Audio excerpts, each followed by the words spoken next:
Боловсрол танин мэдхүү шинжлэх ухааны Human Channel үзүүлж байна. Энэ удаагийн дугаараар бид зүрх судасны түгээмэл тохиолдох өвчлөлийн талаар анагаах ухааны доктор, дэд профессор, Монгол Улсын зөвлөх эмч, анагаахын шинжлэх ухааны үндэсний их сургуулийн зүрх судасны тэмдэглэлийн багш Бурмаатай ярилцгаална. Сайн байна уу та? Сайн байна уу. За тэгэхээр зүрх судасны өвчлөл гээд хүмүүс бодоход ихэнхдээ нөгөө насжилттай холбоотой настай битэр одоо хүмүүсийн ихвчлэн тохиолдлын асуудал гэж хүмүүс боддог шүү дээ тий.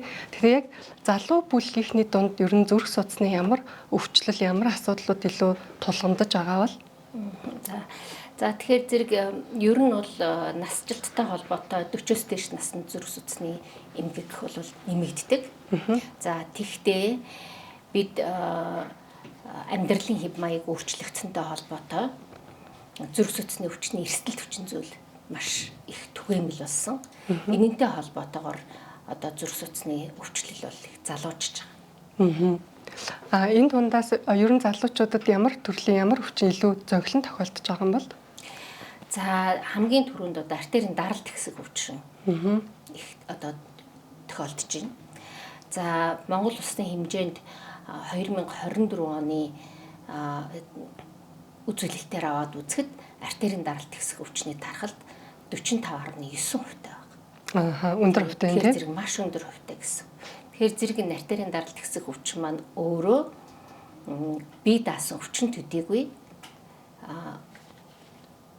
давхар зүрх судасны өвчний эрсдэл хүчин зүйл болж чаддаг. Өөрөөр хэлбэл даралт ихсэх өвчнөөр өвдсөн хүн маань өөрөө цаашаа зүрхний ишемийн өвчин болно. Цаашаа шигдээс болно.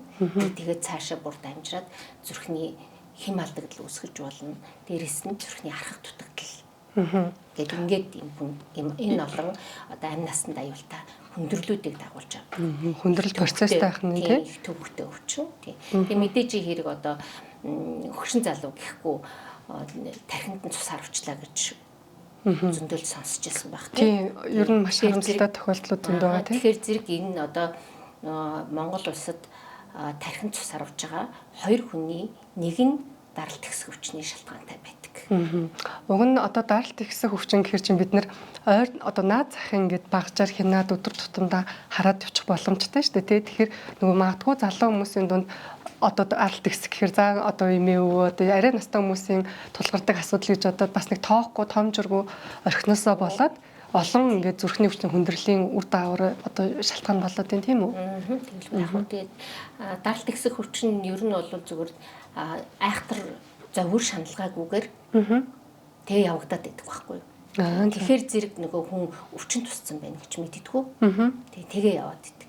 За тэгээд нэгдүгээр үе шатндаа болохоор зэрэг нөгөө даралт нь ихсчээл тэгээ буцаад өөрөө буугаад байдалд орцсон явж идэг. Тэгэхээр зэрэг ерөөсөө даралт ихссэн гэдгийг мэдэхгүй явж идэг. Эхний ээлжийн шинж тэмдэг өгөхгүй юм байна үү тийм? Шинж тэмдэг огт мэдэгдэхгүйгээр. Тэгээ тийм учраас одоо энэ өвчнийг чимээгүй тахал гэж нэрлсэн байдаг. Тэгээ яагаад тэгэхээр зэрэг хүн одоо бид нар ковид гарчлаа гэл тэг эсвэл одоо тарган тахал урчлаа гэл бүр ингээд амар тахал урчиж энэ өвчнөөс сэргийлэхгүй бол болохгүй гэл одоо бид нар айгүй сайн мэддэг шүү дээ тийм.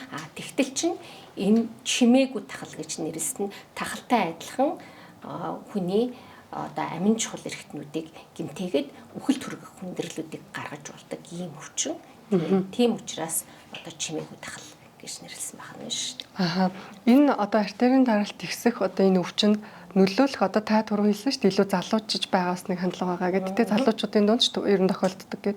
Тэгэхээр энэ нөгөө эрсдэлт хүчин зүйл дээр яг залуучуудын бидний амьдралд юуг алдаад тэ юун дээр бид нэр ингээд томжиргүй хандснаас болоод эрсдэл үүсээд байгаа юм бол ерөнхийдөө энэ өвчинд одоо тохиолдох.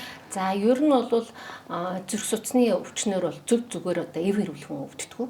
За тэгэхээр зэрэг зүрх судасны өвчнийг үүсгдэг эрсдэлт хүчин зүйлс гэж байдаг. За тэн дотор нь одоо хамгийн түрүүнд тамхи. За тамхи бол ерөөсөө артерийн судасны дотор хамныг гэмтээдэг. Одоо өөрөөр хэлбэл бидний ярьдгаар бол эндотел гэж ярьдаг тийм эндотелийг гэмтээдэг.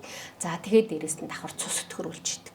За тэгээ мэдээж хэрэг цус хөдөлгөх юм бол цусны урсгал сааталтай болно тий. Бүлэн үүсэх нөхцөл бүрэлдэхүүн гэдэг. Ингээд ийм олон одоо хор нөлөөтэй. За тэгээд тамхины талаар бол ер нь бол никотинаас ахуулаад маш олон хорт бодисууд агуулгдсан байдаг гэдэг хүмүүс бүгдээрээ мэддэг шүү дээ. Тэгээд мэддэг хэрнээ ерөөсө тэрийг ерөөсө орхиж чаддаггүй. Өөрөөр хэлбэл нөгөө тамхинд агуулгадж байгаа нөгөө никотин гэдэг бодис маань өөрөө донтуулах үйлдэл үүсгэж идэг учраас тэрийгэ цаанаасаа нэхэд одоо тамхи орхиж чаддаггүй байх нь шүү дээ. За тэгээ энэ монголчуудын дунд одоо эрэгтэйчүүдийн дунд 50% тамхи татдаг гэсэн ийм тоо баримт байгаа. Эмэгтэйчүүдийн 5%. Тэгэхээр зэрэг одоо энэ тамхинаас болоод зүрх судасны өвчтөнд өртөх юм а гэдгийг хүмүүс ерөөсөй ойлгодог байхгүй. За тэгээд залуучууд ялангуяа. За зарим нь болохоор зэрэг одоо ийм жишээ байна л да. Одоо дөнгөж түрүүчийн 7 хоногт би маш олон удаагийн үйлдэлээр одоо зүрхний титэм судсандаа тэлэгч тавиулчихсан. За тэгээд бүр хамгийн сүүлийнх нь болохоор зэрэг бүр нөгөө титэм судсанд нь тэлэгч тавьж болохгүй учраас бүр нээлттэй зүрхний нээлттэй хаалгаанд ороод тэгээд титэм судсын суцаар солих ийм хаалгаанд орсон ийм хүн байгаа байхгүй юу? За тэгтэл тэр хүн одоо болтол тамхинаасаа гараагүй. Тэгэхээр зэрэг өөрийнхөө одоо өөрчилж болох эрсдэл хүчин зүйлийг хүн заавал өөрчилж тэгжээж илүү одоо урт эрүүл наслах боломж бүрдэн шүү дээ. Тэгэхээр зэрэг манайхан яадаг вэ гэхээр зэрэг тамхинаас бойл гэл ингээл эмчтэй эмнэлгийн ажилчид хэлдэг. Тэгтэл ерөөсөө ганц юм нь би чадахгүй шүү дээ гэдэг ийм л үг хариулттай. Тэгэл ингээл ерөөсөө чадахгүй хам чинь ингээл өөрөөр хэлбэл зарим нь бол тамхинаас гарах оролдлого хийдэг, зарим нь бол ерөөсөө тамхинаас гарах ямар ч оролдлого хийдэггүй.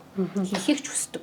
Энэ нөгөө тамхи нь аль ямар төрлийн тамхи вэ? Одоо жишээл залуучууд ч нөгөө электрон тамхи татвал илүү одоо аюулгүй гэж бас нэг бодоод идэг нэг хэсэг бүлэг байдаг штэ тий. Тэгэхээр утаад тамхи л бол ялгаагүй. Утаат болон утаагүй тамхи аль нь одоо хүний эрүүл мэндэд сөрөг нөлөө үзүүлж байна гэсэн зөндөө олон судалгаанууд байдаг. За тэгтэл нөгөө талаас нь нөгөө үйлдвэрлэгч нар нь утаагүй тамхи бол хүний эрүүл мэндэд ямар ч хор байхгүй гэдэг ингээд маркетинг хийгээд байдаг. Тэгэхээр зэрэг энэ бол маш одоо төвөгтэй асуудал. Тэгээд дээрэс нь хүүхэд залуучууд одоо энэс болж айгүй их эрүүл мэндээрээ хохирч шүү дээ. Тэгэхээр зэрэг магадгүй одоо удахгүй Монголд болон олон улсад янз янзын судалгаанууд гараад ирэх байх л та. Тэгээд гадаад улс орнуудад бол ер нь хүний эрүүл мэндэд сөргөөр нөлөөлж байна гэсэн судалгаанууд зөндөө байдаг шүү дээ. Тэгэхээр ямар ч төрлийн тамхи ер нь бол зүрх судасны өвчлөлт ер нь хамгийн чухал хортой нөлөө үзүүлэх байх нь тий. За дараагийн эрсдэл хүчин зүйл нь бол таргалалт. За таргалалт гэхлээр зэрэг хүмүүс одоо дээхэн үед бол тэ ингээл буйны тарга гэдэг гэж ярьдаг байсан тийм дуртай тийм бараг тийм тэр зэрэг одоо бараг нас агсан хүн одоо ингээд бас итерхий турхаа мурхаа авах хэрэггүй тэгж яриад идэг шүү дээ тийм тэгэхээр зэрэг таргалалт гэдэг маань өөрөө зүрх судасны өвчин төдийгүй чихрийн шижин бусад халдвар тус өвчин за тэгээд цаашаа бүр хавдрын эрсдэл хүчин зүйл хүртэл болдог. Тэгэхээр зэрэг таргалснаар их олон эргэтэн тогтолцооны үйл ажиллагаанд хямрал явагдчихэдэг гэсэн. Тэгэл одоо таргалчлаа гэж тэгэхээр зэрэгтэй хамгийн түрүүнд л одоо ингээл таргалснаасаа болоод хавгандаг тий өөрөөр хэлбэл цусны эргэлт одоо алдагдаад байна шүү дээ тий. За тэгээд дээрэс нь одоо хоол босруулах хэрэгтний хөдөлгөөнүүд алдагддаг. За энэтэй холбоотой одоо бүдүүн гидсний өрсөл болж болдог. За тэгээд тэр гидсний өрслүүдээсээ болоод давхар одоо цусны бүлэгнэх тогтолцоонд өөрчлөлт өгдөг. За тэгээд мэдээжийн хэрэг одоо бүлэгнэх тогтолцоонд өөрчлөлт өгвөл бүлэн үүснэ те тромбоз үүснэ шигдээс болох эрсдэл нэмэгдэнэ гэсэн. Тэгэхээр зэрэг энэ таргалтыг бол ерөөсө тоохгүй хайж болохгүй. Жингээ зохимжтой юм чинь тий. Эрүүл байхын тулд одоо хүн заавал тохиромжтой жинтэй байх ёстой. Биеийн жиндэл байх ёстой гэсэн. Нөө биеийн жингийн индексээрээ тэгээд шүү дээ. Индексээрээ тооцоолоод тий. За тэгээд таргалалтанд юу хүргээд байна гэхээр зэрэг ерөөсө бидний буруу хооллолт хөдөлгөөний дутагдал. За тэгээ мэдээжийн хэрэг одоо дааврын төрлийн эм бэлтгэл хэрэгэлдэг ч юм уу тий эсвэл одоо бамбайн эмгэгээс болоод одоо жин мэгдээд байгаа ч юм уу тийм хүмүүс байж болно шүү дээ. Тэд нар бол мэдээж эерэг мэрэгжлийн эмчээсээ зөвлөгөө аваад ингээд эмчлүүлэх боломжтой гэсэн. За тэгтэл манайхны дунд бол ерөөсөө эрэгтэй эмэгтэйгүү ерөөсөө төвийн тархалттай. За өөрөөр хэлбэл ингээд годомжинд ингээд явж байгаа хүмүүсээ чи одоо ингээд тарлж байгаа хүмүүсээ ажиглаад үзээрэй тий. Тэгэхээр зэрэг эрэгтэй ч байсан эмэгтэй ч байсан дандаа төвийн тархалттай. Тэгэхээр зэрэг төвийн тархалт гэж юу хэлээд байна гэхээр зэрэг одоо нөгөө том гидстэй л гэсэн үг шүү дээ тий. Хэвлийн тойрог том гэсэн үг тий. За тэгээд дээрэс нь одоо тэр хэвлийн тархалттай хүмүүсийн одоо нас улмал залуужаад байгаа. Тэгээ одоо дөнгөж сургууль төгсөөл тийм дөнгөж сургууль төгсөөл одоо ажилд орсон залуучууд гэхтэл тий оффист ингээд суугаа ажилтай. Тэгэл одоо чихтэйхэн том гэдстэй ийм залуучууд зөндөө байж байгаа шүү дээ. За тэгээд хооллолт гэхлээр зэрэг тийм ээ буруу хооллолт. За буруу хооллолт гэдэгт нь юу ороод байгаа юм бэ гэхээр зэрэг за хамгийн түрүүнд мэдээжийн хэрэг одоо нөгөө түргэн хоолнууд тий. За одоо сүүлийн үед бол залуучууд маш их одоо тахиа тий бүргэр одоо ийм өөх тосны агуулмжтай тий. Өөх тосны агуулмж ихтэй. Дээрээс нь одоо транс тос ихтэй ийм одоо гурилан бүтээгдэхүүн амттнууд тий. Кекс одоо торт одоо тиймэрхүү юмнуудыг одоо маш ихээр хэрэгэлдэг болсон. За тэгээд дээрэс нь хөдөлгөөний өмсдөл. Тэгэхээр зэрэг бидний одоо нөгөө ажил амьдралын онцлогоос болоод хөдөлгөөн хязгаарлагддаг болсон. Одоо хүүхэд залуучууд хүртэл одоо дасгал хөдөлгөөн огт хийхээ болцсон. Тэгээ бага насны хүүхдүүд гадаа гарч тоглохоо болцсон. Одоо байнгын л одоо цахим хэрэглээтэй тий цав зээл тэгээ гэртээ байж идэг тий ийм болцсон. За тэгтэл одоо бидний одоо хүүхэд байхад бол одоо тийм одоо цахим хэрэглээ гэж байсангүй утас гэж байсангүй тий хичээлдээ явлаа хичээлдээ явахтаа хүртэл явдаг автобусанд суудаг тий за тэгэл одоо тоглоом нь хүртэл одоо гүйдэг харайдаг тий дээс чиртанаас ахуулаад одоо ингээл ийм тоглоомтой байлаа шүү дээ. Тэгэхээр зэрэг одоо нөгөө нийгмийн хөгжлийг дагаад бид нар хүссэн хүсээгүй одоо хөдөлгөөний дутагдлалд ороод байгаа юм. Тэгэхээр зэрэг хөдөлгөөний дутагдлалд орохлоор зэрэг тархалах бас нэг үндэс болчихж байгаа. Айлаас хуурналаад энэ хооллолт хөдөлгөөн хоёр айлал нь нөлөө үзүүлээд тийм. За тэгээд дараагийн нэг юм нь цусан дах хөөх тосны хэмжээ ихсэхлээр зэрэг артерийн судаснууд гэмтнэ. За ингэснээрээ артерийн даралт ихсэх өвчин үүснэ, дээрээс нь зүрхний ишимийн өвчин үүснэ. За тэгэхээр зэрэг энэ цусны өөх тос маань маш олон янзын өөх тоснууд байдаг. За тэгэхээр тэн дотроо муу өөх буюу бага нэгтрэлтэй липопротеид гэдэг өөх нь одоо судасны хааныг илүү ихээр гэмтээж судасны хатуурлыг үүсгэж идэв юм аа. За тэгэхээр зэрэг судасны хатуурл үүсгэхлээр зэрэг одоо өөрөөр хэлбэл эхлээд яах юм? Судсан нарийсна. Тэгэхээр зэрэг нарийссан судсаар цус гүөх нэг өөр. Мэдээжийн хэрэг одоо өргөн судсаар цус гүвэл ямар ч саадгүй гүвэл мэдээжийн хэрэг эд эрхтнийг одоо цусан хангамжаар сайн хангах нь бол ойлгомжтой шүү дээ. Ийм процесс болдог. За тэгээд зарим хүмүүс болохоор зэрэг өөстөө нэрэ холестерин ихсээд одоо төвшин хідэд хүрэхлээрээ зэрэг шигдээс үүсгдэг гэсэн ямар ч одоо нотлогоо дэлхийд байхгүй гэдэг одоо ингээд ийм мэдээлэл хүмүүст өгөөд идэг. За тэгэхээр зэрэг энэ холестерин гэдэг маань өөрөө төвшин нь хідэд хүрэхээрээ шигдээс болгох чинь гэдэг үзүүлэлт биш ээ. За өөрөөр хэлбэл цусан дах холестерин өндөр байгаа л ахлаар зэрэг артерийн судасны дотор хааныг гэмтээдэг байхгүй юу? За тэгээд тэн дотор одоо судасны дотор хаананд өрөвсөл явагдана. За тэгээд өөхөн эсвүүд үүснэ. За ингээд өөхөн товруунууд үүсээд ингээд артерийн судасны нүхийг нариусгдаг. За тэгээд нүхэн нарийсаад ирэхлээр зэрэг зүрхэнд цус хангамж дутаг ачаал ирээд энэ. Тэгээд цаашаага яах юм? Тэр нөгөө товруунууд дээр нь кальцийн давс те цусны дүрст элементүүд эднэр ирж суугаад ингээд бүлэн үсээд судас нь бөглөрчих юм бол зүрхний шигдээс болно. Өөрөөр хэлбэл тэр судсаар тэжээгдэж байгаа хэсэг маань өвчнээ гэсэн. Ажиллагааг болчихно гэсэн. Ажиллагааг болно гэсэн. Ийм процесс болдог байхгүй юу?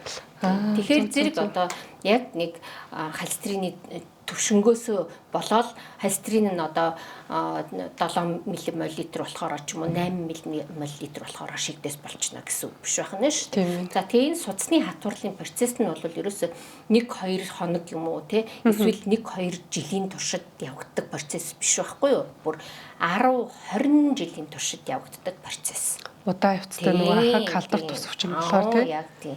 Тэгэхээр зэрэг л одоо цусан дах өгдөөс нь өндөр байгаалах юм бол судас хатуурах процесс явагдаад л ингээл яах юм. Одоо жишээлбэл 20 наснда одоо тий буруу хооллол цусан дах өгдөөс нь өндөр байгаалаа хүүхэд яах нь вэ? 30 хэдэн наснда шигдээс болох нөхцөл бүрдэх нь бүрдэх нь биш үү? 40 наснда шигдээс болоод нас орчих нөхцөл бүрдэж байгаа байх нь биш үү? Тэгээд энийг одоо их зөв ойлгож авах хэрэгтэй. За яагаад тэгэхээр зэрэг ингээд хүмүүс одоо урьдчилан сэргийлэх үзлэгээр орсон чинь миний цуснд холестериныг өндөргсээ гэд ингээд хүмүүс эмчит зүрхний эмчит ханддаг байхгүй юу? За тэгтэл тэр хүний цусан дах хөг тос нь өндөр байна гэдгийг нь хэлж өгөөд тэгээд дээрэс нь хооллолтын зөвлөгөөг нь өгөөд дээрэс нь цусан дах хөг тос болгох имийг зөвлөсөн байхад тухайн хүн огт уугаагүй юм уу? Аль эсвэл нэг богинохон хугацаанд нэг 10 тоног ч юм уу тий нэг сар ч юм уу уучаад тэгээ хайцсан ингээд явж идэг байхгүй юу. Тэгэхээр зэрэг одоо хэрвээ хүн өөрөө урт наслая тий эрүүл амьдрья гэж бодож байгаа бол эрсдэл төчн зүйлсээ заавал арилгах ёстой маа. Тэгээ одоо өөрөөр хэлбэл өвчнийг даймжирсан хойно нь араас нь эмчлэх гэж явах биш. Тэрнээс заавал сэргийлж явах юм бол үр дүнтэй. Одоо амьдралын чанартай сайхан урт наслах боломж бүрдэн шүү дээ. Яг нөгөө хүмүүс одоо жишээлбэл яг өөрийнхөө эрүүл мэндэд ихэнх нөгөө дийлэн хүмүүс ингээ нэг боддог юм нь болохоор арай илүү тийм нэг сонсоход юм амар гоё тэгээд юм амар хэлбэр аргаар ингээл одоо тэрийг тэгж уух юм бол ий ч гэдэм юм шиг айгу гоё ингээл хүнсний бүтээгт нэмэлт бүтээгдэхүүн биологийн идэвхт бүтээгдэхүүн элдв янзын амар гоё рекламнууд идэг ч тэгтэл уг нь тухайн хүн өөрийнхөө эрүүл мэндийн талаар хичээгээд тамхиа болоод одоо эрсдэл түвшин зүйлүүдэд багасгаа жингээ хийнаа тоолтонд анхаарал өөрөөс шалтгаалах юм уг нь бол иймэрэн шүү дээ тэнгуү чинь яг тэрийгэ ийх гингууд одоо яад нэг арай жоохон болж өгдөг юм нэг гоё жишээлбэл ингэдэг байхгүй юу ялангуяа эмэгтэй хүмүүс тэгээд тураах юм байна уу гэж асуугаад идэг. Тийм. Тэгэхээр зэрэг юм чи яаж турах вэ? Тэг эмч бол мэдээж хэрэг те та зөв хооллох ёстой. За тэгэхээр зэрэг та ямар ажил хийж байгаагаас хамаарат хоногт хүний зарцуулах энерги гэж байдаг. Тэ тэгэхээр зэрэг тэр зарцуулж байгаа энергиэсээ давсан килокалоритой юм мэдээлээвэл тархалаа жин нэмэгдээл тархалаа тийм. Тэгэхээр зэрэг тэрийгэ тооцоолохыг зөвлөхлөөр зэрэг ерөөсөө тэр зөвлөгөөг дагдаг.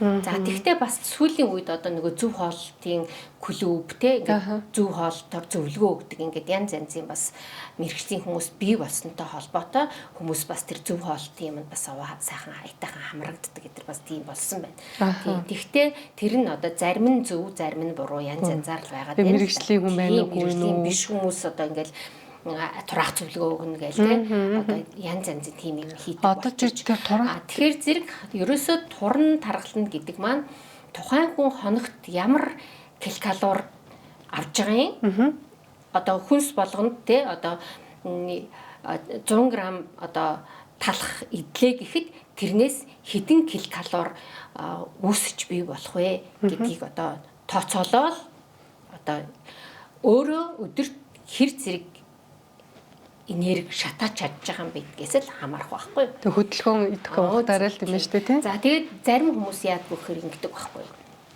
Таад ингээд турахгүй болохгүй, жингээ асахгүй болохгүй, ингээд за зөв хоололноо, ингээд ногоо чимс түлхүү хэрэглэнэ гэл ингээд хэлэхэр зэрэг би баг юу ч идэдэггүй шүү дээ. Тийм би баг юу ч идэдэггүй. Гэхдээ юу ч идэдэггүй юм бол одоо тархан байна гэж байхгүй шүү дээ. Тийм. Тэгэхээр зэрэг та одоо яг ямар одоо ямар бүтцтэй ингээд хоололтын. Тэгэхээр зэрэг нэг бол ерөөсөө дандаа урлан бүтээгдэхүүн тий чихэр тий шоколад. Тийм юм л идээд байдаг. Тэгээд тэрийг болохоор зэрэг өөрөө хоол иддэггүй гэдэг байгаа байхгүй. Би бараг юм иддэггүй шүү дээ. Тэг бараг юм иддэггүй. Өлсөөрөл гяс идээд энэ тийм. Тэгтэл тэр хүн тийм их нүүрс ус хэрглэж ирсний оронд тохиромжтой хоолоо идчихсэн нь тэр хүнд эрүүл мэндэд нь хэрэгтэй байгаа байхгүй юу? За зарим нь болохоор зэрэг би өдөрт ингээл 2 юм уу 3 удаа хоол иддэг. За тэгээ хоол нь ямар бүтцтэй, ямар хоол иддэг ингээл тэгэхээр зэрэг за яадгийн хоолныхоо одоо махныхаа өөхийг ялгадгүй нэр гэхээр зэрэг үгүй өөхтэй мах л идэж шүү дээ. Тий. За тэгэхээр зэрэг энэ өөхтэй махан дээр бас манай монголчууд бас анхаараасаа гэж би бас их боддгийн.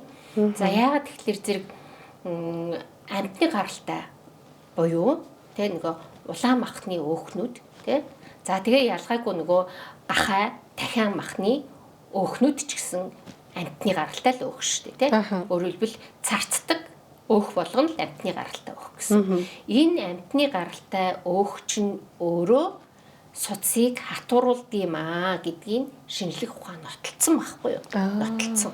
За тэгтэл яадгүй хэр зэрэг манайхан ингэж яриад байдаг. Манай Монгол мал бол тэ нөгөө бэлчээрийн мал учраас өстой өөх нь эрүүл мэндэд хэрэгтэй.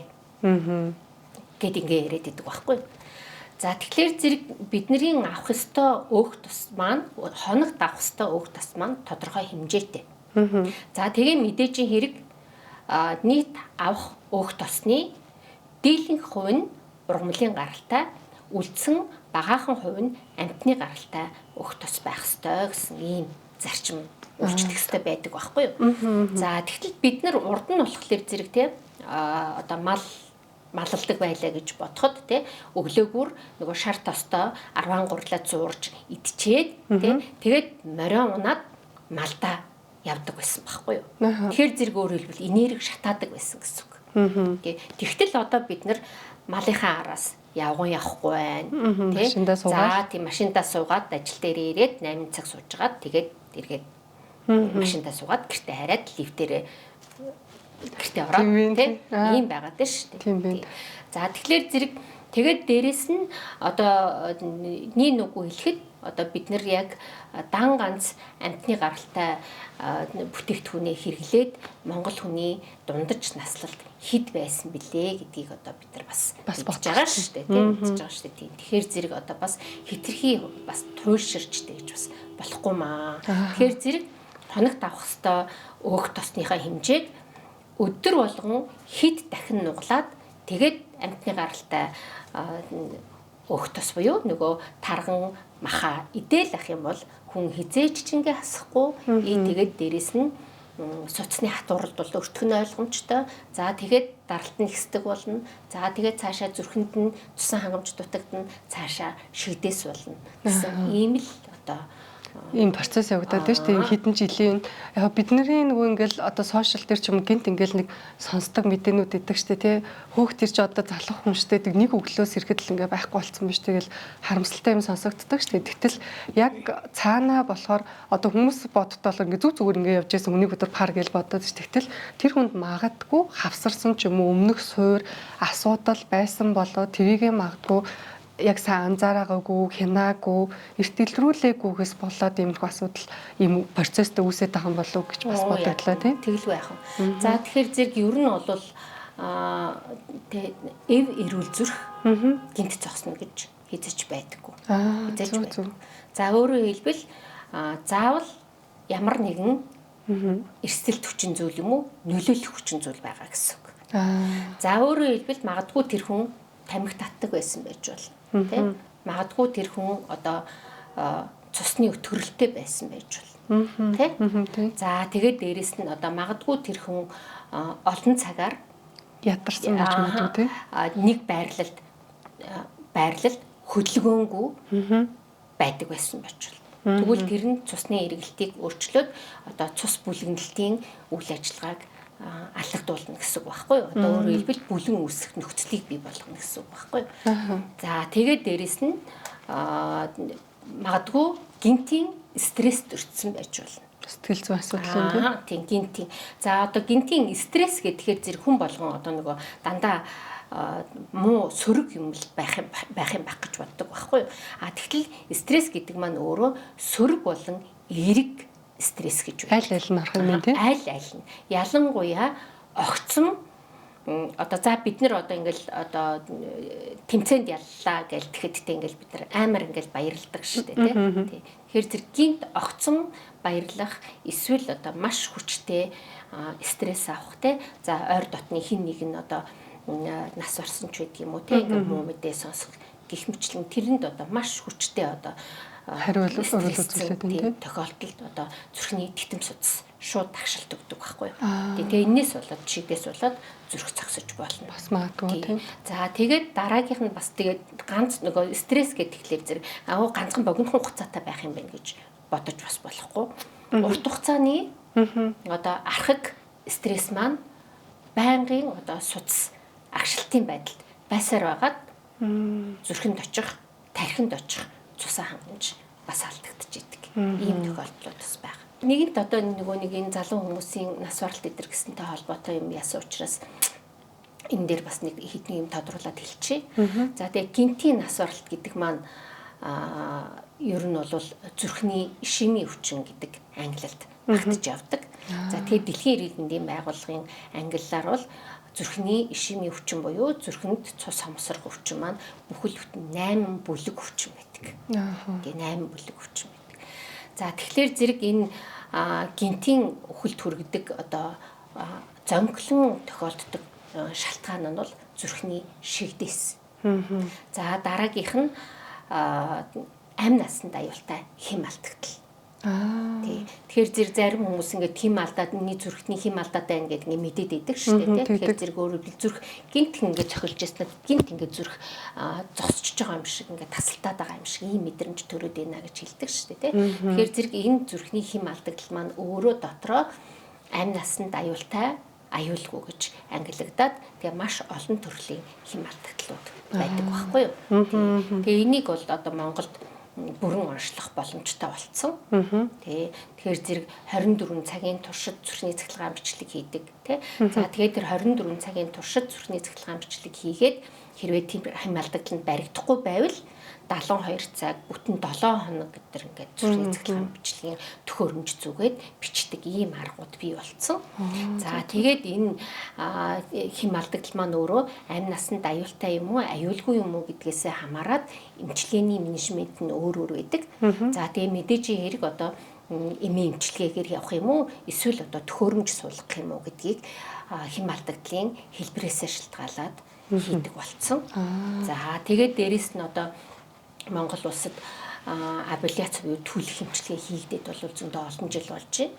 Тэгэхээр 3 дугаар эмнэлэг дээр хийдэг байсан бол 1-р эмнэлэг, 2-р эмнэлэг, за тэгээд дээрэс нь тун удахгүй бас Монгол анагаахын шинжилгээ ухааны үндэсний их сургуулийн Монгол Японы эмнэлэг дээр бас хийдэг болно. Гэх мэтлэнгээр эмнэлгийн тусламж үйлчилгээ бол их сайхан өргөжж байгаа. Тэгэхээр зэрэг бас энэ гинтийн нас баралтанд хүргэдэг хим алдагдлыг эрт онцлуулах, эмчлүүлэх бүрэн боломж бий болж байгаамаа. Бид хоёрын сая ярилцдаг нөгөө эрсдэл хүчин зүйлүүд бол дандаа хувь хүнээс хвчлэн шалтгааллах асуудлууд байна шүү дээ. Одоо жишээлбэл хорц зуршлууд байна, жингийн асуудал, зөв хооллолтын асуудал, давхар нэмэгдээд стресс, сэтгэл санаа тайван байх энэ тухайн хувь хүний асуудлууд энэ дээр нэлээд байгаа байхгүй тийм.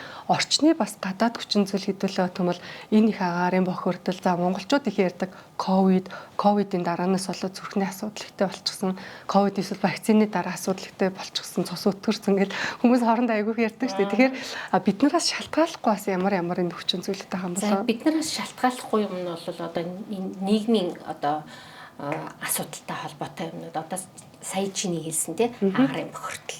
За агарын бохирдол бол яалтч байхгүй хүчилтөрөгчийн дутагдалд оруулдаг. За тэгээ хүчилтөрөгчийн дутагдалд орохлоор зэрэг нөгөө зүрхний цусан хангамж маань бас алдагдах нь шүү дээ. Тэгээ энэс бол балаад зүрхний ишемийн өвчин үсэх ийм нөхцөлийг бүрдүүлж өгч идэг. За тэгээ мэдээжийн хэрэг энэ замын төвжирлээс ахуулаад тий мэдээж хэрэг зам дээр төвжирсэн хүн баярлаад байхгүй нь бол ойлгомжтой стресстэй тий тэгээ одоо ингээд энэ цалин мөнгөний асуудлаас ахуулаад ажиллаа л гэдэг хөдөлмөрлөөл гэдэг тэгсэн хэрнээ одоо авсан цалин амьдралдаа орохгүй гэдэг мэдээж хэрэг тэр хүн баяр жаргалтай байж чадахгүй нь ойлгомжтой гэх мэтлэнгээр одоо нийгмийн талын өчнөө одоо өвчин зүйлс байна. Түрүү нөгөө одоо яг биднээс шалтгааллах юм дээр хүмүүс бас нэг ингэж ярьдаг зүрхний өвчлөлтөөр залуучууд аягүй фитнес гэдэг тийм. Тэнд ер нь яг дасгал хөдөлгөөн биднэрт хэрэгтэй, зохимжтой хэмжээгээр магадгүй хэрэгтэй. Хитээцэн их одоо энэ дасгал хөдөлгөөн зүрхэнд тэгээ уураг их уугаал, даавар тариулаад энэ одоо зүрхэнд хэр ирүүл юм болоо. Яаж ирүүл байна гэж тийм. За тэгэхээр зэрэг ямарваа нэгэн юм бол одоо тохирсон хэмжээтэй байх хэрэгтэй гэдэг тэр өөх тосон дээр түрүү ярьсан шүү дээ тийм. Тэгэхээр зэрэг одоо ингээд нэг талаасаа одоо шар тос гэлдэхэд тийм хүний эрүүл мэндэд хэрэгтэй зүйлс маш олон байгаа. За тэгвэл мэдээж тэрийг өдөр болгон их хэмжээгээр хэрэглээд авах юм бол нөгөө судас чинь хатуурна. За тэрнтэй адилхан одоо ямарваа зүйл тохирсон хэмжээтэй байх хэрэгтэй. За ялангуяа энэ фитнес дээр бол зүрх маань өөрөө хэр зэрэг ачааллыг даах чадвартай вэ гэдгийг тогтоож иж тохируулж иж ачааллыг өгдөг хэвээр. Тэгэхээр зэрэг ачааллыг одоо багаас нь нэмэгдүүлээд аль хүртэл одоо хэмжээний ачааллыг энэ хүн дааж чадах вэ гэдгийг тогтоох хэрэгтэй гэсэн үг байхгүй юу? За тэгтэл манай залуучууд одоо бүр ингээд амар гоё одоо биетэй тий айгуу сайхан болно гэл ингээд ерөөсөө ачааллыг огтосоо тооцоолохгүйгээр гэхэд их одоо ачаалал авах нь зүрх зогсох хүртэл аюул түргдэг. Эрсдэлтэй. Маш их эрсдэлтэй. За ер нь бол одоо зүрх судасны өвчнөөс урьдчилан сэргийлэхийн тулд дандаа сунгалтын дасгал хийхийг зөвлөдөг. За өөрөөр хэлбэл дандаа дунд эрчимтэй дасгалуудыг тохируулж одоо йог байхгүй юу? За йог байж болно, аэробик байж болно, бүжиг байж болно, усанд сэлж болно, дугуй тий. За хамгийн энгийн хүн болгоны чадах юм бол ерөөсөө явган алхах. За тэгтээ яах нь? Дунд эрчимтэй байх нь шүү дээ тий. Түүнээс зүгээр л ингээ сайхан гавхаал алхаад байвал тэр маань хөдөлгөөн болохгүй нь шүү дээ. Тэгэхээр зэрэг өдөр болгон 30 минутаас дээш хугацаагаар дунд болон дундаас дээш эрчимтэй дасгал хийхийг зөвлөдөг байхгүй юу? Түүнээс биш одоо дасгал хөдөлгөөн хийнэ гэхээр зэрэг фитнест очиод одоо тий хүчин хөгжүүлэх одоо хэдэн цаг ингээл амар төвөрөр байл тий ачаалаа биш байх нь шүү дээ. За тэр уургийн хувьд бол одоо бас их зөв тооцоололтой хэрэглэхгүй бол уурга маань өөрөө элгийг гимтээдэг, бөөрийг гимтээдэг. За тэгээд дээрэс нь одоо энэ бөөр гимтснээс болоод хар залуугаараа одоо айгүй гоё ингээд фитнесээр хичээлжсэн залуучууд бөөрийн дутагдалд орчихсон ийм залуучууд одоо энэ манай төв эмнэлгүүдээр зөндөө олон ирдэг. За тэгээд дээрэс нь хар залуугаараа одоо бөөрийн дутагдалд ороод диализд ордог гэх ийм болцсон ийм залуучууд бас зөндөө байдгийн шүү дээ. Тэгэхээр зэрэг энийг одоо бас тэр юун дээр вэ те одоо жишээлбэл эрүүл мэнд хүний эрүүл мэндтэй холбоотой зөвлөг мэрэгжлийн биш хүмүүс айгүй хөвгдөг те одоо тэр фитнесийн багш яг тэр хоол зүйч яг хошин хичээл судлаач яг мөн үү биш үү те давхар ийм яг мэрэгжлийн биш хүмүүс айгүй мэрэгжлийн юм шиг зөвлөгөө өгөөд байхаар те цаана нь бас юм хүний бөөр зүрх амин чухал дэрэгтэнд манад ямар их сөрөг нөлөө үзүүлж байна тий. Яг үнэ. Тэгээ одоо нэг үг хэлэхэд одоо бид нар энэ дээр бол одоо эмч эмнэлгийн мэрэгчлэтнүүд бол энэ дээр хяналт тавьж чадахгүй шүү дээ тий. За тэгээ мэдээж хэрэг одоо хэдийгээр одоо нөгөө мэрэгжлийн хяналтын байгууллага байлаа ч гэсэн тэр болгоныг одоо хянаж цагдаад ирж чадахгүй тий. Тэгэхээр зэрэг хувь хүн өөрөө маш их одоо хяналттай байх хэрэгтэй. Сошиалч одоо тий бас дээрээс нь. Тэгэхээр зэрэг одоо манайхан яадгүй гэхээр зэрэг сошиалор тий одоо за чи өөрөө хүүхдийн юмч мэдчихэж байгаа шүү дээ тий. Манай хүүхэд тэгээд байна зөвлөгөө өгөөч нэргээ ингэ бичсэн тий. Тэгэнгүүт нөгөөдүүл нь өө тэгээ тэг инг тэг гэдэр гээл бүр ингээл амар эмч хүн шиг зөвлөгөө өгөөл тий. Тэгээд тэгж байгаа тэр хүүхэд хүндрээд одоо Асуудалтай. амь насанд нь эрсдэл үүсвэл хэн хариуцлага хүлээх вэ? Тийм. Тэгэхээр зэрэг ер нь бол энэ хүний эрүүл мэнд гэдэг бол тэр сошиалоор эмчлээд тийм сошиалоор зөвлөөд итгээдэг ийм юм бол биш байхгүй юу? Одоо жишээлбэл нөгөө манай залуу ихэнтэй аягүй харагддаг шүү дээ. Манай жинзээ үед их байдаг байхгүй. Хүүхдийн эмчтэй хамгийн хэрүүл хийдэг сэдв юу гэхээр чат GPT тэгээгүй гэдэг байхгүй. Тэгэхээр одоо бас хүний эрүүл мэндийн асуудлыг те олон жилийн туршлага одоо тухайн эмчийн туршлагатай одоо харьцуулж бас хэлгэдэггүй юм хэцүү ээ те. Тэрнтэй адилхан ер нь хүмүүс одоо энэ сошиалаар явж байгаа итгэхэд тийм одоо залуужуулна, сахар багасгах, холестерин багасгах одоо юу вэ? Итгэхэд л хэцүү болол ер нь бол заллин гэдгийг ер нь аимшигтай тийм. За тэгээд энэ зүрх судасны эмгэгийн бас нэг томоохон эрсдэл хүчин зүйл нь чихрийн шижин байхгүй. За тэгэхээр зэрэг энэ чихрийн шижин өвчнийг одоо үүсгэхэд саяны ярьж өнгөрсөн эрсдэл хүчин зүйлсүүд бүгд нөлөөлнө. Бүгд нөлөөлнө. Тэгэхээр зэрэг манайхан яадаг вэ гэхээр зэрэг ингээл ерөөсө цусндах сахар буулгана тэгэл ерөөсө тураан мураан гэл ингээл сошиалоор одоо өчнөө одоо ингээл зар явуулаа тэр байтугай бүр сошиалоор одоо эм тэр зардаг хүмүүс хүртэл зөндөө болцсон байна шүү дээ. Замбраагүй юм тий. Тэгэхээр зэрэг тэр хүн одоо эмч шиг те тун хэмжээгийн тохируулж шилж өгч чадахгүй тий. За тэгээд тэр хүн одоо хавсарсан өвчтөй байна уу тий. Аль нэгэн эргэтний талаас хүндрэл гарах эрсдэл байна уугүй юу гэдгийг хизээч тооцоолохгүй. Тэгээд тэр хүн бол зүгээр л одоо тэр эмээ зараад мөнгө олж ивэл тий. Мөнгө олж ивэл одоо тэр хүн одоо гол зорилго нь тэр байхгүй. Түүнээс биш тэрний ард хүний эрүүл мэнд яаж хохирох вэ гэдэг бол тэр хүнд ерөөсөө сонирм биш. Тийм учраас одоо энэ сошиалоор юм худалдаж авдаг тий сошиалоор одоо тураан мураан гэсэн юмд итгэдэг. Дээрээс нь сошиалоор одоо цус шингэрүүлнэ, астрин мууруулна гэдэг ингээ энэ янз янзын юмд итгэдэг ийм одоо юмаа бол болох хэрэгтэй тий. Тэгэхээр зэрэг та өөрөө мөнгөө төлөөд эрүүл мэндээрээ хохирнож байна гэсэн үг. Тий, хохирноо л гэсэн. За нэг үгүй хэлэхэд одоо манай Монгол улс шиг тий энэ эрүүл мэндийн даатгалаараа ингээд бүх шинжилгээнүүдийг үнэгүй хэлэгчдэг тий эмнэлгийн тусламж үйлчилгээ нэгдэг үнэгүй авчдаг ийм одоо улс орн бол дэлхийд одоо бараг байхгүй шүү дээ тий. Тэгээд нэг үгүй хэлэхэд одоо хүмүүс харшиг гадаад явдаг болцсон тий хаана ямар байна гэдгийг одоо мэддэг болцсон шүү дээ. Тийм. Тэгэхээр зэрэг одоо бас ингэж ийм одоо эмнэлгийн тусламж үйлчилгээ үзүүлж яхад бас эрүүл мэндэд ийм хайхрамжгүй тий өөрийнхөө эрүүл мэндийг одоо нэг зүгээр фэйсбүүкээр явж байгаа заранд найдаж яадаг ийм байж одоо хэрэгж болохгүй л гэж зүгтмөр. Тэгэхээр нөгөө одоо би таны ярианаас ингэж одоо сонсоод болохоор бид нар болохоор зүрхээ хамгаалах гэсэн үг айгүйг сонсдог шүү дээ тий. Гэхдээ би таны ярианаас бол судас ямар чухал юм бэ гэдэг бол айгүй сайн ойлгож авлаа. Зүрх судсаа эрүүл байлгаж хүн цус эргэлтийн систем маань ерөнхийдөө хэвийн эрүүл сарвал тогтолцоо ажиллахаар байна тий.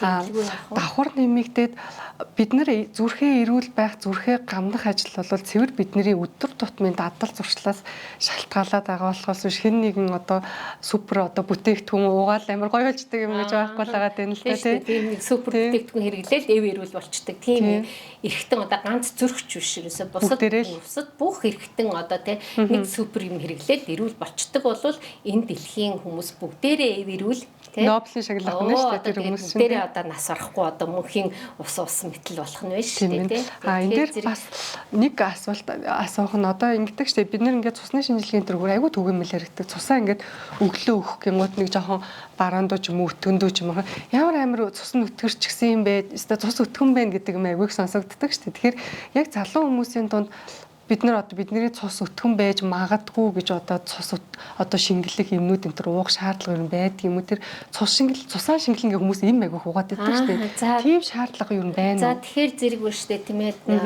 Цус гэдэг маань артерийн судаснаас авч байгаа мó, вений судаснаас авч байгаа мó гэдгээс шалтгаалаад цусны өнгө өөр байна. За тэгэхээр зэрэг ихэвчлэн ихэнх шинжилгээнүүдийг одоо вений судаснаас авдаг учраас цус одоо яах юм? Бараан дөнгөтэй. Тийм бараан өнгөтэй байж болох нь шүү дээ. Тийм. Тэгэл тэрийг харчингуудаа одоо тий шууд одоо цус өтгөн шингэн байна гэж хэлэх боломжгүй. Тэгэхээр зэрэг цусны одоо өтгөн шингэнийг одоо тодорхойлдог тусгай шинжилгээ байдаг. Тэрийг өөр одоо тодорхойлдог юм аа. Тэгээ тэрийг тодорхойлсны эцэст цусыг одоо шингэлэх зайлшгүй шаардлага байна уугүй юу гэж үзчихээж цусыг шингэлнэ. За тэгээ мэдээж хэрэг зүрхний ишимийн өвчин онцлогдсон ч юм уу те. За зүрхний шигдээсээр өвдсөн ч юм уу те. Ийм хүмүүст бол зайлшгүй цус шингэлэх эмчилгээ зайлшгүй явна. За түүнээс биш одоо те та нар шиг залуу улсууд бол те цус шингэлнэгээл дур зоргоороо одоо тэгээд ийм үжид юм шээ. Тэгэхээр зэрэг хүний бие организм гэдэг маань өөрөө бүх зүйлээ зохицуулж идэг бүхэл бүтэн одоо систем баггүй юу. Тийм. Тэгэхээр зэрэг хамгийн гол нь одоо тэр цус өтгөрүүлээд байх хүчин зүйл юу вэ гэдгийг тооцоолж явах хэрэгтэй. За өөрөөр хэлбэл өдөрт хоногт хүн литр 500-аас 2 литр шингэн имийг бага ууж явах хэрэгтэй. Тэ? Тэгэхээр зэрэг өөрөөр хэлбэл нөгөө цусны дүрст элемент болон нөгөө шингэн хэсэг нь тэнцвэртэй байх ёстой л гэсэн үг байхгүй юу? Тэгэхгүй хит их хөлрөөл тэ эсвэл гүйлгээ суулгаал тэ ингэж их юм бол цус өтгөр шингэнэ алдаад тий. Дараагийн нэг юм нь одоо манай нөгөө эмгтээчүүд тураах бэлтгэл хэрглэж гин гээд нөгөө гүйлэгдэг мүлэгдэг тэгээд дээрэс нь тийм цай май кофе май айгүй уудаг байхгүй юу. Тэрнээс болоод цус нь өтгөрөөд тэгээд одоо судас гэмтдэг одоо янз янзын хүндрэлүүд гардаг тийм юм зөндөө байдаг шүү. За дараагийн нэг юм нь одоо энэ залуучууд ялангуяа залуучууд кофег одоо маш ихээр уудаг болсон. Тий. За тэгтэл кофе бол монголчуудын хувьд бол тэгж үе удмаараа хэрэглээд тэрийг задалдаг ферменттэй ард түмш байхгүй юу. За ялангуяа монголчууд кофенд маш мэдэрэг. Зүрхэнд дэлсүүлдэг. За тэгээд нойргүүддэг. Нэргээд ийм айгүй олон гач нөлөөнүүд гарч ирдэг. За тэгээд дээрэс нь өөрөө кофе маань өөрөө бас шээлгэх нөлөөтэй. За тэгэнгүүт одоо удаан хугацаагаар хэрэглээд ирэхлээр зэрэг шингэнээ алддаг. Дээрэс нь цус өтгөрлийн шинжүүд гарч ирдэг. За тэгээ удаан хугацаагаар ингээд шингэнээ алдаад яваад тахлаар зэрэг булчин шүрмс хүртэл хатангаршдаг. За тэрнээс болоод ачаалал өгөнгүүт булчин гэмтдэг, шүрмс нь гэмтдэг, шүрмс нь сэмэрдэг гэдэр. Хүртэл тийм одоо хүндрэлүүд хүртэл гардаг. Тий. Тэгэхээр зэрэг одоо ямар хэр зэрэг одоо хэмжээний шингэн ууж гин, хэр зэрэг хэмжээний шингэн алдж гин тий. За тэрийг одоо нөхөж чадж гин үгүй юу тий. Өөрөөр хэлбэл би ухастай шингэнээ ууж чадж гин үгүй юу гэдгийг одоо бас хүн анхаарч байгаа. Бид нар ер нь артерийн даралтаа эртэлрүүлэхдээ ер нь одоо нөгөө эртэлрүүлгийн хугацаа залуучуудад ер нь хизээгээр байвал зүгээр гэдэг. Жилдээ нэг үү, жилдээ 2 жилдээ нэг үү, эсвэл даралтаа бид нэг ойрхон одоо юу орохдоо ч юм уу нэг үзүүлж байсан дээр ер нь яасан дээр гэдэг юм бол ер нь бол зүгээр Монгол улсад мөрдөгдөж байгаа артерийн гипертензийн эмнэлзэн заавраар бол 40-с дээш наснд эртэлрүүлэг хийнэ гэсэн ийм одоо заавар байдаг. За тэгээ хэрвээ даралт нь хэвийн байх юм бол жилд нэг удаа даралтаа шалгуулад явнаа. За тэгээ мэдээж хэрэг өөрчлөлттэй байх юм бол тодорхой хугацаанд хянуулаад явнаа гэсэн ийм заавартай байдаг байхгүй юу. За тиймээ одоо энэ ганцхан артерийн даралт гэсэн өвчин биш. Одоо нөгөө сая ярьсан зүрх судасны өвчнүүд байна тий. За тэн дотроо дислипидеми буюу нөгөө цуснах өг тосны солилцооны хямралыг эртэлрүүлэг нь бүр 20 наснаас эхэлдэг. За тэр нь ямар хүнд хийх вэ гэхээр зэрэг нөгөө таргалалттай тамхи татдаг тий. За эсвэл одоо ээж аав нь одоо эсвэл аавынхын төрсөн ах дүү нар нь тий 55 наснаас залуудаа зүрхний ишимийн өвчин онцлогдчихсэн эсвэл одоо шигдээс болж исэн тархинд нь цус харуулж исэн гэсэн ийм удамшлын үлэмжтэй. Ийм хүмүүс бол бүр 20 наснаас эхэлж эртэлрүүлэгт орох ёстой. Тий. Тэгэхээр зэрэг одоо залуу хүн гэхээр зэрэг л эрсдэл рүү ерөөсөө хэрэггүй биш байна шүү дээ. Эрсдэл хүчин зүйлтэй юм уу? Удамшлын өгүүлэмжтэй үгүй юу гэдгээс хамаарат урьдчилан сэргийлэх үйлдэлд орох товлол нь өөр байдаг. Тэгэхээр ерөнхийдөө бол ер нь заавал нөгөө нас хамаарахгүй бүгдээрээ эрүүл мэндэ хайрлаад зүрх болон судсаа бас давхар хайрлаа, судсаа эрүүлэлгаа тий амьдралын одоо эрүүл зөв хэм маяга дадал зуршил өдөр тутмын дадал зуршил болж ижил бид нар одоо наа одоо юу гэдгийг урт наслах юм уу одооноос л бэлдээд шүү дээ. Давхар нэмэгдээд мэрэгжлийн бус их сурвалжаас ерөөсөө одоо мэдээлэл авах болио тий. Тийм дээрэс нь одоо мэрэгжлийн биш хүмүүсийн зөвлөгөөг сонсгоо болио яг л одоо шаардлагатай тохиолдолд илрүүлэхтэй хамрагдаад эмч нараасаа яг одоо тэр өөх тусны одоо профайл юу гарч ирж байна те тэрийг хэдүүлээ сайн анзаарч хараад өөрсдийнхөө эрүүл мэндийн төлөө одоо өөрсдөө л хичээхгүй бол одоо өөр хин хичээх өвдөө те. Яг тэгэлгүй яах вэ? Тэгээ хамгийн гол нь одоо нөгөө хүмүүс одоо урт наслах гэдэг те.